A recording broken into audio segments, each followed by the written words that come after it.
Have you ever found yourself standing in the middle of a massive city, like completely surrounded by thousands of people rushing past you on the sidewalk, and yet in that exact moment, you feel entirely alone? Oh, yeah. It's a very specific, um, crushing kind of isolation. Right. It's this incredibly paradoxical feeling. You are in the densest population center imaginable, but you feel like an absolute island. Yeah, the sheer volume of people actually just highlights your own anonymity. You're surrounded by humanity, but totally devoid of actual connection. Exactly. Well, we are pulling from a brilliant column by Monumental Movement Records today for this deep dive, looking into the life of Carlos Gardel. Because Gardel didn't just, experience that exact urban isolation.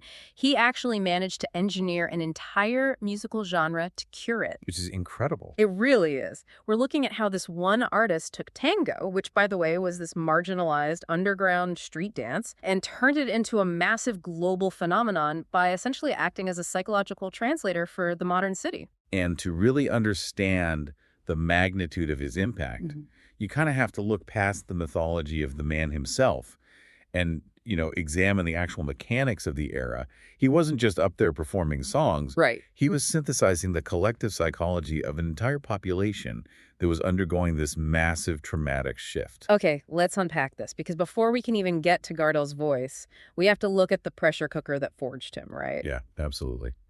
So we are traveling back to the late 19th and early 20th centuries in Buenos Aires, Argentina. I mean, this is a city experiencing a demographic explosion that is, frankly, hard to even wrap your head around. Oh, it's a completely staggering transformation.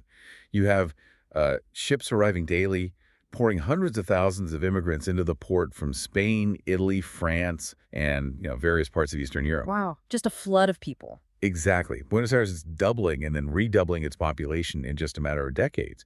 And these people are arriving with different languages, different religions. And probably a lot of baggage, right? Not just physical baggage. Oh, definitely. The heavy, lingering trauma of leaving their homelands behind, usually, due to extreme poverty or conflict. And they're all just crammed together. I mean, they aren't moving into spacious suburbs. They're living in these massive, overcrowded tenement houses, basically courtyards where a dozen different families are sharing the exact same breathing room. Right. The physical proximity is the real catalyst here. Yeah. When you put, like, an Italian laborer, a Polish tailor, and an Argentine gaucho in the same courtyard, their cultures inevitably just bleed into one another.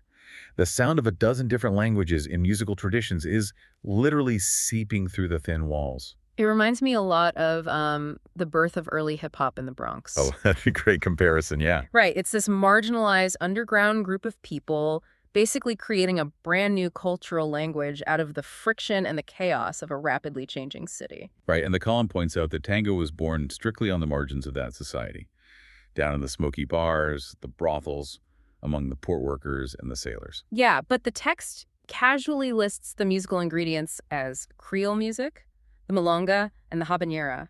And for those of us who aren't, ethnomusicologists, what do those actual ingredients sound like when they crash into each other? Well, think of it as this collision of rhythms.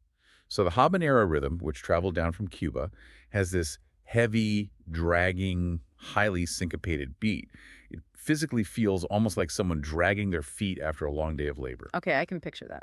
And then you have the milonga, which is much faster. It's more breathless, driven by African percussive traditions that were brought over by enslaved populations. Right.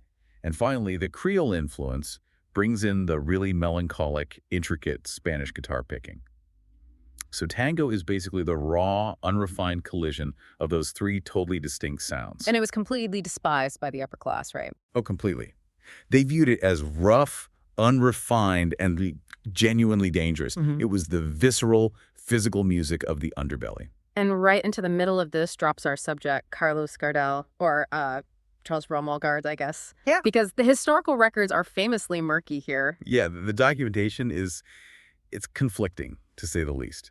The most widely accepted historical consensus is that he was born on December 11th, 1890, in Toulouse, France. Oh, France, not Argentina. Right. Though I should mention there's a fiercely defended theory that he actually originated in Uruguay. Oh, But okay. his bloodline is ultimately kind of irrelevant to his impact. What really matters is that he moved to Buenos Aires in 1893. He was just a toddler moving there with his single mother, and he was raised in the absolute epicenter of those crowded tenement courtyards. So he isn't Argentine by blood, but the column notes he becomes Argentine by his, quote, place of formation. Like he grows up hearing the habanera, the milonga, the Spanish guitar, all just colliding in the air around him. Exactly. And he wasn't just passively soaking things up. Gardel functioned more like a highly calibrated acoustic dampener. What do you mean by that? Well, the city was producing this deafening, chaotic noise of overlapping traumas and desperate aspirations, and Gardel basically took all that scattered friction and refined it into a single, piercingly clear frequency that everyone could actually tune into. Oh, wow. Yeah, he internalized the rhythm of the streets long before he ever even considered singing professionally. So we have this raw physical street music, and we have the man forged right in the tenements. But to me, the wildest part of this story is how he actually elevated the music itself. He did it by basically making people stop dancing and start listening. Which was a massive paradigm shift for the culture. Hmm. So in the 1900s and 1910s, Gardel started out performing in a local duo with Jose Rosano. And it's crucial to understand the mechanics of tango at this specific time. Right. It was almost entirely instrumental and entirely functional.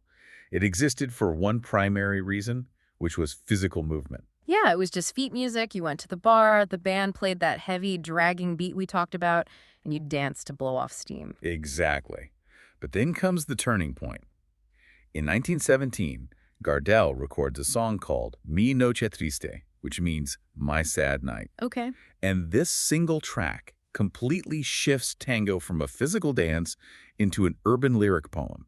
Suddenly there are lyrics attached to these rhythms, and they are incredibly heavy. He's singing about profound heartbreak, the sorrow of the city, betrayal, and like the harsh reality of unemployment. Okay, wait, I have to stop you there because the psychology of this just does not track for me. Why not? Well, you have dock workers, slaughterhouse laborers, people doing back-breaking physical work for absolute pennies.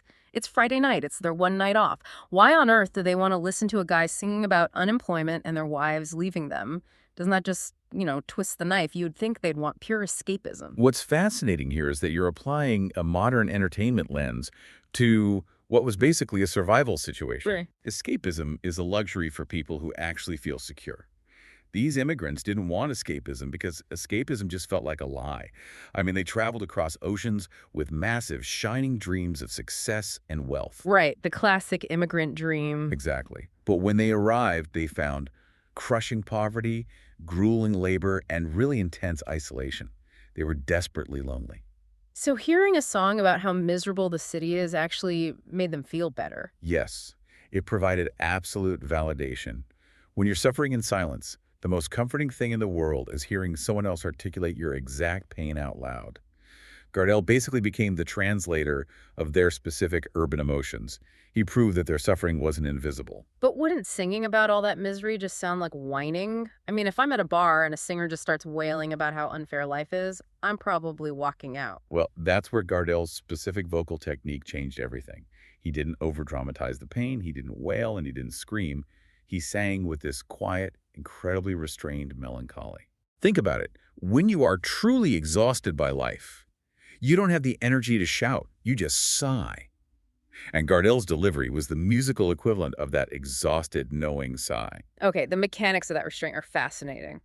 But if he is singing with this quiet, restrained sigh, how does anyone even hear him over the noise of a crowded, rowdy bar? Right. And this is where his artistic evolution perfectly collides with the technological boom of the 1920s. Before this era, singers literally had to belt out their notes just to project over the instruments and the crowd. Right, the acoustics forced you to be loud? Exactly. But the 1920s brought the widespread introduction of the microphone and electrical recording technology. Oh, right. The microphone completely changes the physical act of singing. It changes the required physics entirely. You no longer have to push air from your diaphragm all the way to the back of the room. The microphone allowed Gardel to sing quietly. It captured the nuances, the subtle catches in his throat, the intimacy of a whisper. Wow. He could literally croon directly into the ear of the listener. And the record player meant his voice could travel without him. Because before the 1920s, tango was an of-the-moment live experience. Like, you had to be in the room. But pressing this music onto a vinyl disc made it permanent and it made it exportable. Exactly. His voice starts spreading across South America to Uruguay, Chile, Brazil, and eventually all the way back across the Atlantic to Spain. Yeah, the physical object of the record was basically carrying a piece of the Buenos Aires underbelly into middle-class parlors across the globe. But Gardel realized that if the music was going to truly leave the margins and be accepted by the upper classes, the visual presentation had to evolve to match this new technology. Here's where it gets really interesting. He completely rebrands the image of tango. Instead of looking like a rough, gritty street fighter, Gardel starts stepping out in these incredibly sharp, sophisticated tailored tuxedos. He slicks his hair back, he smiles warmly. He basically embodies this polite, modern, almost aristocratic masculine ideal. Yeah, the aesthetic shift was basically the skeleton key. The upper and middle classes might have instinctively rejected a rugged street tough singing about the gutters, but they could not reject a handsome, charming man in a pristine tuxedo singing a poetic lament. It's kind of like, and this is just me riffing, but it's like when a punk or grunge band puts on tailored suits to perform on national television. Oh, yes. They're taking that dangerous, gritty street vibe and packaging it as this elegant high art. But I do have a hard time believing the upper classes would just blindly accept it. Wouldn't the elite society of Buenos Aires look at this guy in a tuxedo and immediately recognize that he's just a tenement kid playing dress up? Yeah. The class barriers back then were practically concrete. Well, you are right that the old money elite might have been suspicious, but you're forgetting the rapidly expanding middle class. This was a generation that was obsessed with the concept of modernity and upward mobility. The suit didn't trick people into thinking he was old money. It signaled that he was a modern gentleman who had transcended his origins. The respectability of the tuxedo provided this psychological bridge. It allowed the middle class to enjoy the dangerous sort of exotic thrill of street music without feeling like they were compromising their own social standing. He essentially smuggled the sorrow of the underclass into the parlors of the elite by wrapping it in the visual language of success. Right. That is just brilliant. It really was. So the records conquer the audio world, the tuxedo conquers the social hierarchy, but then the 1920s give way to the 1930s, and a brand new medium arrives that takes Gardel from a regional star to an untouchable global icon. The talkies. Sound and film. Yes, and if we connect this to the bigger picture, this is a notoriously brutal era in entertainment history. When audio was introduced to cinema, many massive silent film stars saw their careers evaporate almost overnight. Right, because their voices didn't match their look. Exactly. Audiences were suddenly horrified to discover that their favorite rugged cowboy had a high-pitched, reedy voice, or, the glamorous leading lady couldn't deliver a line of dialogue without sounding completely ridiculous. The illusion was shattered. But for Gardel, the transition was completely seamless because his entire appeal was already anchored by his voice. Exactly. The camera simply provided a face to the voice people already loved. He signed a major contract with Paramount. He started shooting musical films in Joinville, France, and later in Astoria, Queens, in New York. Wait, why France and New York? Why not shoot them in Argentina? Because Paramount recognized him as a global commodity. They were using state-of-the-art international studios to specifically target the rapidly growing Spanish-speaking diaspora scattered across the United States and Europe. The camera just loved his friendly, approachable demeanor. He wasn't playing a character, really. He was simply existing as Gardel on screen. Which makes him one of Latin America's very first international movie stars. But this raises a major mechanical question for me. I completely understand why the Spanish-speaking markets in New York or Latin America flock to these movies. But how did he become a massive sensation in places like Paris, where the vast majority of the audience didn't understand a single word of the Spanish lyrics he was singing? Was his voice just that universally emotional? Yeah, this touches on the fundamental mechanics of human empathy. I mean, why do we feel a physical reaction to a sweeping orchestral score, even though there are no words at all? True. Gardel's genius was in his phrasing and his vulnerability. That specific restraint we talked about earlier, that exhausted, knowing sigh, it translates across all linguistic barriers. So you don't need to know the Spanish word for heartbreak to actually hear the heartbreak in his tone. Right. The Parisian audiences might not have understood the specific plot of the song, but they deeply understood the universal feeling of urban melancholy. The cadence of loneliness sounds exactly the same in French as it does in Spanish. He was communicating on a frequency beneath the actual vocabulary. It's an incredible ascent. I mean, he reaches the absolute pinnacle. He's a multimedia global superstar, conquering records, radio, and the silver screen. And then the story takes a sudden, incredibly violent halt. Yeah. It happens precisely at the height of his powers. The source material focuses heavily on one of his most iconic songs from this final era, a track called Volver, which translates to return. It's this beautiful, haunting song that captures the ultimate immigrant fantasy, the illusion of finally returning to your homeland, to the place you left behind, and he sings it with such devastating, realistic emotion, but he would never get to return home. No, he wouldn't. On June 24th, 1935, while he was on an extensive tour, Carlos Gardel died in a horrific plane crash. Two planes collided on the runway during takeoff in Medellin, Colombia. The flames just consumed everything. He was only 44 years old. And the news sent profound shockwaves through the entire world. But the mourning in Latin America was entirely unprecedented. People flooded the streets in absolute disbelief. So what does this all mean? When I look at this sudden tragic death, my mind immediately goes to the 27 Club, or that James Dean effect. You know, when an artist dies young, they never grow old, their voice never falters, and they are forever frozen in time at their absolute peak. Like if Gardel had lived to be an old man, maybe his voice would have aged, maybe his movies would have flopped. Right, that phenomenon applies to any pop star who dies prematurely. But the column points out a much deeper, more profound resonance here, specifically because of the mechanics of tango itself. What do you mean? How is his death different from any other famous musician dying young? Because of what tango fundamentally is. Tango is not just sad music. It is the music of permanent exile. It's an art form entirely built on an impossible longing for a past that you can never, ever return to. It's the sound of an unreachable memory. Oh, wow. So by dying suddenly, thousands of miles away from home? He literally becomes the thing he was singing about. That's Yeah. The song Volver was about the painful illusion of going back. And by dying in that runway crash in Colombia, his own return was permanently denied. He transitioned from a singer into the literal thesis of his own art form. He became the ultimate unreachable memory for an entire culture. That is incredibly heavy. The tragedy isn't just that he died, it's that his death perfectly fulfilled the philosophy of his music. The source material actually mentions a famous Argentine saying that is still used today: Gardel sings better every day. Which is such a beautiful way of acknowledging that his myth just continues to compound as time passes. Because he was permanently separated from the world, the nostalgia for him only grows deeper. He was no longer just a popular singer who helped shape a genre.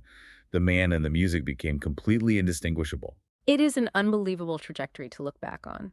We started this deep dive looking at a French-born immigrant boy who steps off a boat into the chaotic, overwhelming sensory overload of the Buenos Aires tenements. And he takes the heavy friction of the habanera, the speed of the milonga, and the sorrow of the Creole guitar, and he filters all of it through the quiet intimacy of a microphone. Yeah. He uses the cutting-edge technology of vinyl records and talking pictures to take a local street dance global. And most importantly, he gave a dignified, quiet voice to the crushing loneliness of the modern city. He proved that pure, undramatized authenticity can bridge entirely different cultures and ultimately outlast the artists themselves. He truly took the very specific, localized pain of the immigrant experience in one South American port city and revealed it to be a universal human condition. He showed the world that you don't actually have to shout to be heard. Yeah. Sometimes a whisper is the loudest thing in the room. And that brings us to a final thought, something for you to mull over long after this discussion ends. If Carlos Gardel's acoustic tango, with his restrained, crooning voice and his sharp suit, was the absolute perfect expression of 1920s urban immigrant loneliness, what is the musical equivalent for us today? That's a great question. Right. Because we live in these hyper-connected digital megacities where we can instantly message anyone on the planet, yet the data shows we are reporting higher levels of deep psychological isolation than ever before in human history. We are surrounded by billions of digital avatars, but we feel completely alone. Who or what genre is the modern translator of our 21st century urban sorrow? So the next time you are standing in a crowd of thousands of people feeling entirely disconnected from all of them, ask yourself, what is the soundtrack to that silence?